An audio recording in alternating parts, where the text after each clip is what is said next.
a gente já tem reforços que não são reforços novos, são jogadores que estão voltando, o Ilharão, João Gomes, Matheus França, Fabrício Bruno, que se recuperam de Covid e vão poder jogar. O que você espera em relação a esse jogo contra o Tolima, baseado nas alterações que o Dorival fez no último jogo contra o Santos? A gente tem que fazer, obviamente, um link para esse jogo com o último jogo, porque quem viu aqui a transmissão percebeu quão feliz eu fiquei no último jogo, não só pelo resultado, mas porque a vitória abriu aí um leque de opções táticas, né? Eu comecei a última transmissão aqui do pós-jogo falando que o último jogo foi um buffet, um prato livre, uma boca livre para quem gosta de tática, porque o Dorival mexeu no time e assim abriu espaço pra gente fazer muita coisa diferente. Queria que o pessoal colocasse, por favor, aqui na tela nossa mesinha tática, se possível. Vamos lá, galera, olha só. Tá aí, galera? Pode mexer?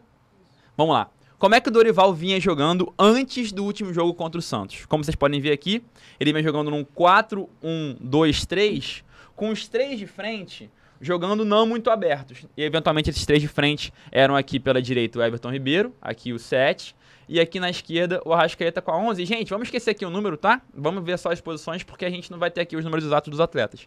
Mas o Dorival vinha jogando assim, com o Everton Ribeiro com um ponta, entre aspas, porque não é um ponta, pela direita, e o Arrascaeta como ponta, entre aspas, pela esquerda, porque também não é um ponta. O que aconteceu no último jogo, que foi fantástico e abriu um leque para opções incríveis, foi que ele jogou com o Marinho pela direita, bem colado aqui na lateral, com o Vitinho, que não jogou tão bem, mas em termos de posição, jogou bem colado aqui na ponta esquerda também, e o Pedro um pouco mais na frente. Então, no último jogo, o que era um 4-1-2-3 virou um 4-1-2-2-1. Com dois extremos muito abertos, com um centroavante, que era o Pedro, e com o Everton Ribeiro jogando aqui, ó, na segunda linha de meio campo, como um camisa 8, ele veste camisa 7, mas na posição de camisa 8, o que deu para ele muito mais opção de passe. Por que esse esquema é importante, Hanna, Isa? Não, e uma observação, a gente vinha debatendo ao longo dos últimos programas justamente essa questão do Everton Ribeiro fazer a função de um 8 e que talvez não renderia. Pois é. E provou o contrário. E rendeu. O que faz todo sentido, porque se você pensar o Everton Ribeiro jogando aqui como 7, jogando de ponta direita, ele tem que dar muito pique para trás e para frente, o que na idade dele fica um pouco mais difícil. Nessa posição aqui que ele jogou de 8, embora eu acho que ele no total da quilometragem percorra mais espaço, é uma corrida um pouco mais, com um pace um pouco mais lento, então ele percorre um pouco mais espaço e tem muito mais opção de passe. Não por acaso jogou tão bem no último jogo, pra mim, melhor em campo, e eu espero que o Dorival mantenha ele nessa posição. Então, gente, só pra vocês entenderem, esse esquema tático não só permite que o Flamengo não só permitiu que o Flamengo jogasse muito bem contra o Santos, também permite que no jogo de amanhã a gente tenha muitas opções e, sobretudo, no futuro, permite que a gente jogue com todos os nossos craques juntos nessas posições. Depois entra um pouco mais de detalhe para isso. Queria também escutar um pouquinho de vocês a respeito dessas alterações. Fala, Isa. Não, eu gosto dessa análise em relação à posição do Everton Ribeiro, porque eu acho que ele é um jogador muito mais versátil e muito mais... que ele pode produzir muito mais do que a gente realmente acha. Acho que às vezes a gente limita muito o Everton na posição naquela lá de ponta direita, meia direita ali, realmente só aquilo dali. E ele pode entregar muito mais. Eu acho que ele tem essa capacidade. Agora, me traz um pouco de curiosidade para saber o que o Dorival vai fazer amanhã, porque o Tolima, ele é um adversário que, como visitante, tem uma boa campanha. Melhor então, do que como mandante. Joga bem no contra-ataque. Exatamente, joga bem no contra-ataque, então ele não pode deixar o time tão exposto assim. Lá em Ibagué, a gente viu que o Dorival fechou a casa por um determinado momento, depois ele até trouxe umas outras possibilidades, com a entrada do Ayrton Lucas, Sim, do Lázaro, mas ele, do início, ele fecha a casa e aí tenta organizar com os 3 volantes, não foi isso? Foram 3 volantes. Foram 3 volantes. Na verdade, exatamente, 3 volantes. Foram 3 volantes e ele fecha aquela casinha. Só que agora, no Maracanã, você tem o apelo da torcida, que quer ver aquele time indo pra frente, pra cima, né, atacando sempre. Em contrapartida, você tem um adversário que contra-ataca muito bem e tem um retrospecto muito bom. E tem o resultado a nosso favor também. E tem o resultado a nosso favor também. Então, o Dorival ele vai ter que saber balancear muito entre a confiança no resultado, o adversário que tem um bom retrospecto como visitante e também um time que pode atacar muito sem deixar espaço para o contra-ataque do adversário. Galera, a gente vai falar de Matheus França, tô de Vamos. olho aqui no chat, mas eu Vamos. quero aproveitar para pegar esse gancho aí que o Arnaldo falou de Everton Ribeiro fazendo a função de 8. Como é que você acredita que vai ser? Porque antes era o Vitor Hugo. Agora volta o pulmão do time que a gente não teve nos 2 últimos jogos. João Gomes. É. Como é que fica isso? O Everton Ribeiro com o João Gomes ali. Vamos lá, são 3 coisas que a gente tem que falar. Tem o time ideal pro futuro, que a gente fala mais pro final. Tem o time que eu gostaria que ele fosse amanhã e tem o time que eu acho que ele vai. Vamos começar pelo time que eu acho que ele vai amanhã. Vamos lá, posição por posição. Galera, bota aqui pra mim na tela, por favor, a mesinha tática. Acho que no gol, obviamente não tem muito mistério, Santos, embora tenha falado no último jogo, é ele que temos até o final do ano e eu tô feliz por isso, é um bom goleiro, não faz uma falha aqui, vai jogar tudo por água abaixo. Correto? Lateral direita. Só acho que ele precisa ter mais atenção, porque ele tá dando umas bobeadas. Aquele susto, Inclusive, né?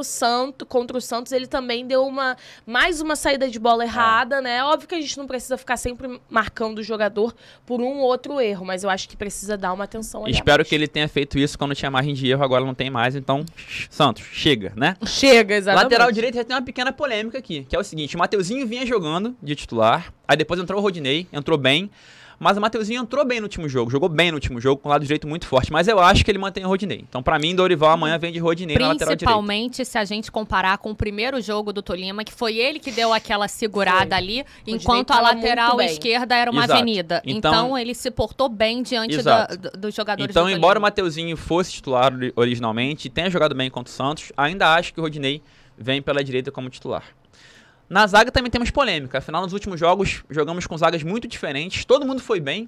Que boa notícia, né? Antigamente a zaga mudava porque todo mundo ia mal. Agora todo mundo foi bem. Mas eu acho que ele vem com o Rodrigo Caio recuperado pela direita e Léo Pereira, que fez um excelente jogo contra o Tolima na última quarta pela esquerda. Então acho que será mantido. Lateral esquerda também temos uma certa polêmica, porque pode ser Felipe Luiz ou Ayrton Lucas, mas acho que Ayrton Lucas ganhou a posição por como ele entrou contra o Tolima fora. Entrou muito bem, pra mim ele fica.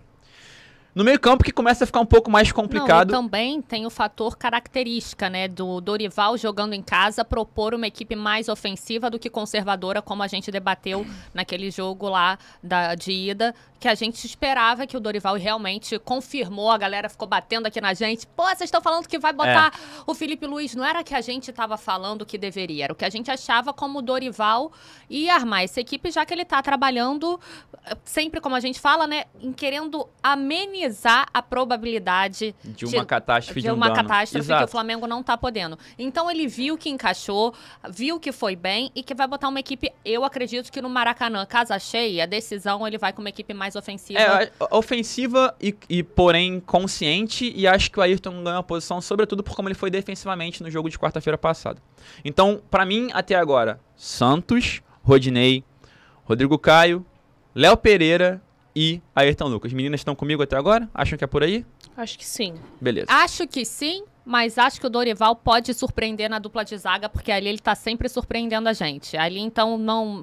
Mas com a volta do Rodrigo Caio, né? Rodrigo Caio que treinou normalmente, deve ser relacionado. Mas talvez ele queira poupar, não botar os 90 minutos ou deixar talvez pro segundo tempo. Não... Eu acho o contrário. Eu acho que ele viria com o Rodrigo Também acho. no início e depois troca para um outro zagueiro. Por quê? O Rodrigo é aquele jogador de segurança do técnico, sabe? Tipo, é aquele jogador que você sempre inicia para poder tentar consolidar o resultado logo de cara. E você, quando você troca zagueiro, você não faz uma alteração tática. É uma alteração geralmente de jogador por jogador. Então acho que ele vem com o que ele tem de melhor e eventualmente durante o jogo. Sim, só que o Dorival, ele já deixou claro em algumas entrevistas, principalmente quando ele estava começando o trabalho dele no Flamengo, que ele estava querendo recuperar a parte física de alguns jogadores. Ele dá muito valor para isso, o que tá certíssimo, principalmente nessa sequência de jogos constantemente durante a semana, final de semana, calendário curto, ano de Copa. Então, assim, trabalhando com a hipótese que a equipe vai avançar para as quartas de final nas duas competições, eu acredito que talvez por um desgaste, como teve essa... Como que foi, Isa, a questão do Rodrigo Caio? Foi sobrecarga, né? Isso, então. O Rodrigo, ele teve uma tendinite pata de ganso no joelho esquerdo, que é uma inflamação nos 3 tendões. Então, não chega a ser uma lesão, mas é um sinal de alerta que o jogador precisa dar uma descansada, né? Descansar o joelho. E aí ele ficou esses 2 jogos fora, Tolima e Santos, voltou a treinar normalmente, tá bem, deve ser relacionado pro jogo de amanhã. Se tem um jogo que ele tem que usar o Rodrigo Caio, acho que é amanhã. Não, então, é esse, mas talvez por uma questão de preservar o jogador, porque se o Rodrigo Caio tiver 100% e ele sentir que dá, é a opção dele que não tem dúvida. Então vamos assumir então que por 100%. enquanto é Santos, Rodinei, Rodrigo Caio, Léo Pereira e Ayrton Lucas. Aí no meio campo começa um pouquinho também a ficar... E falando sobre Léo Pereira, desculpa te interromper, Imagina. Arnaldo, mas eu assisti o jogo, tive o privilégio de assistir o jogo com o Dorival atrás, né? Ele tava na tribuna de imprensa lá em Ibagué, por quê? Ele estava suspenso, seu auxiliar que foi pra beira do campo, e ele assistiu atrás da gente na tribuna de imprensa. E ele elogiou demais o Léo Pereira. Então o Léo Pereira ganhou muita moral com o Dorival. A gente até falou isso pra ele. Eu falei pra ele, pro Dorival, falei assim, cara, o Léo Pereira salvou muito. Ele salvou muito, foi muito bem. Então o Léo ganha essa moral com o Dorival em uma partida que era muito importante. Muito importante. É importante falar que o Léo Pereira não vinha muito bem no Flamengo ao longo dos anos, mas ele no Atlético Paranaense era excelente. Então, que bom que ele voltou dessa forma. E o Dorival tem muito mérito nisso. Agora, esses 5 aqui, que é o primeiro volante, a gente ganhou opções. Sim. Tem o Thiago Maia, que jogou nos últimos 2 jogos assim, mas tem também o João Gomes, que também joga aqui, e também o Arão, que também joga aqui. Na minha opinião, ele vai aqui nesses 5, ele vai manter o Thiago Maia, tá? E aqui esse 8 pela esquerda, que aqui tá com a camisa 10, mas esquece o número, gente, vamos por posição, vai jogar o João Gomes, como vinha jogando ao lado com o Andrés. No entanto, pela direita, acho que ele mantém o Everton Ribeiro nessa posição. Não tem mais Andrés, Everton Ribeiro jogou muito nessa posição no último jogo, acho que seria um pouco de miopia tirá-lo daqui. Já aqui na frente, acho que algumas coisas vão mudar. Em termos de posicionamento, acho que a gente volta um pouco para uma linha de 3, porque pra mim esse 9 aqui Mas, não... Arnaldo, a galera no chat tá falando muito em relação ao Vitor Hugo. Como ele jogou bem. Você acha que ele teria alguma chance nesse time titular de amanhã? Titular, acho que não. Concordo que ele jogou bem. Acho que é um jogador que a gente tem realmente que trabalhar com muito carinho. Mas Libertadores é diferente. Como o João Guilherme fala, é traiçoeira. E acho que ele vai optar por um time um pouco mais experiente nesse momento. Acho o Vitor Hugo excelente. Acho que ele pode entrar ao longo do jogo, mas titular, acredito que não. Então, voltando aqui, gente, meio campo pra mim é... Primeiro volante, Thiago Maia. 8 pela esquerda, João Gomes. 8 pela direita, Everton Ribeiro, que jogou muito nessa posição contra o Santos. E acho que será mantido. E aí na frente, eu acho que infelizmente, pelo atleta, o que é o Pedro, ele não vai começar jogando. Por ser o Tolima ter uma característica de jogar no contra-ataque, ser um time veloz. Acho que o Pedro não faz muito sentido jogar nesse jogo. Então vai de Gabigol, centralizado, mas aí o Gabigol não fica tão pra frente, fica um pouco mais em linha com os outros 2. E acho que ele vem na direita com o Marinho um pouco mais aberto, Marinho, tá? Pela direita. E na esquerda, obviamente, o Arrascaeta, porque o Arrasca tem que jogar.